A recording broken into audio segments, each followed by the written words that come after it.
Rythu Bharosa, health centre 3 కూడా అబ్రాస్పాలెం, జలాలపురం సంబంధించి ఈ 3 బిల్డింగ్స్ కూడా ప్రారంభోత్సవం చేసుకోవడం జరిగింది. ఈ 3 కూడా ఎంత ఉపయోగమో గత ప్రభుత్వాల్లో ఎక్కడా కూడా ఒక బిల్డింగ్ కూడా కట్టిన పాపం బాలేదు. మరి ఈ రోజు ఈ 3 కూడా ఈ 2 గ్రామాల మీద ప్రారంభోత్సవం చేసుకోవడం చాలా సంతోషకరమైన విషయం. ఈ సందర్భంగా ఇక్కడ విచ్చేసిన అక్క చెల్లెలందరికీ కూడా నా హృదయపూర్వక అభినందనలు తెలియజేస్తున్నాను. సచివాలయం మన ఊర్లో ఉండటం వల్ల ఎంత ఉపయోగమో, మన గ్రామంలోనే ఒక 12 మంది ఎంప్లాయీస్ ఉంటారు, గవర్నమెంట్ ఎంప్లాయీస్. అదే మీరు జిల్లా ఆఫీస్ లో, కలెక్టర్ ఆఫీస్ లో ఉండేవాళ్ళు మన గ్రామానికి తీసుకొచ్చాడు జగన్మోహన్ రెడ్డి గారు. మన ఇంటికి వచ్చి మనకి పనిచేసే విధంగా మీరందరూ కూడా ఒక రేషన్ కార్డు కావాలంటే మీరు మండల ఆఫీస్ కి వెళ్ళవసరం లేదు, ఆర్డీఓ ఆఫీస్ కి వెళ్ళవసరం లేదు, మన గ్రామంలోనే వచ్చేస్తాయి. క్యాస్ట్ సర్టిఫికేట్ కావాలంటే ఇక్కడే ఇస్తారు. మీకు ఏదన్నా పెన్షన్ పెట్టుకోవాలంటే ఇక్కడే పెట్టుకోవచ్చు. మన ఇంటికి వచ్చే పెడతారు వాలంటీర్ వ్యవస్థ. ఎక్కడికి మీరు వెళ్ళే పని లేదు. అలాంటి సౌకర్యం జగన్మోహన్ రెడ్డి గారు మనకి కల్పించారు. దాన్ని మీరు అందరూ దృష్టిలో పెట్టుకోండి. గత 5 సంవత్సరాల్లో మీకు ఏం మేలు జరిగిందో ఒకసారి ఆలోచన చేయండి. ఇప్పుడు 5 సంవత్సరాల్లో జగన్మోహన్ రెడ్డి గారు వచ్చిన తర్వాత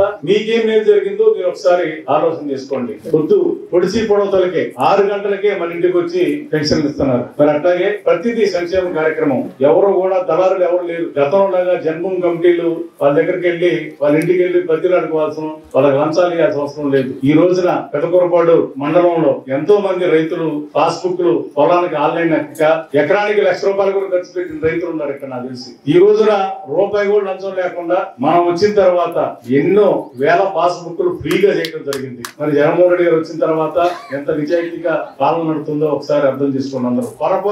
పొరపాటు చేస్తే మళ్ళా ఆ జన్మభూమి కమిటీలో వస్తాయి, మళ్ళా ఆ ఎంఆర్ఓ ఆఫీస్ లోకి వెళ్తే డబ్బులు కట్టాలి, ఆ పోలీస్ స్టేషన్ కి వెళ్తే డబ్బులు కట్టాలి. ఇలాంటి పరిస్థితి వ్యవస్థ మళ్ళా వచ్చింది. మరి మీకు మంచి జరుగుతుంటే, మేము మంచి చేసామనుకుంటేనే మాకు ఓటు వేయండి, లేకపోతే ఓటు వేయద్దు. అంత ధైర్యంగా చెబుతున్నామంటే మేము మంచి చేసాం. మరి మీరందరూ కూడా పెద్ద మనసుతోటి నాకు కూడా మంచి మెజారిటీ ఇచ్చారు. ఈ గ్రామం రాబోయే రోజుల్లో ఇంకా అబ్రాస్పాలెం, జలాలపురం కూడా మంచి మెజారిటీ నన్ను ఆశీర్వదించండి. పెద్ద మనసుతోటి అక్కజల్లందరికీ, అన్నదమ్ములందరికీ కూడా ప్రత్యేకంగా ఉదయపూర్వక ధన్యవాదాలు తెలియజేస్తూ, సంక్షేమం ద్వారా అబ్రాస్పాలెం గానీ ఈ ఊరికి గానీ సుమారు 9 కోట్ల రూపాయలు ఈ గ్రామానికి వచ్చినాయి. 2,50,00,000 డెవలప్మెంట్ కు వచ్చినాయి. దీంట్లో కనీసం 4వ వంతు కూడా ఇవ్వలేదు గత ప్రభుత్వాలు. ఒకసారి ఆలోచన చేయండి. మన అన్ని రాష్ట్రాల్లో సేవింగ్ అకౌంట్, మీకు ఇప్పుడు అకౌంట్ ఉంది కదా, ఆ అకౌంట్ లో డబ్బు మన ఆంధ్రప్రదేశ్ లో ఓన్లీ లేడీస్, ఆడవాళ్ళ అకౌంట్లోనే 50,000 కోట్లు డిపాజిట్లు ఉన్నాయి. సెలవు తీసుకుంటున్నాను.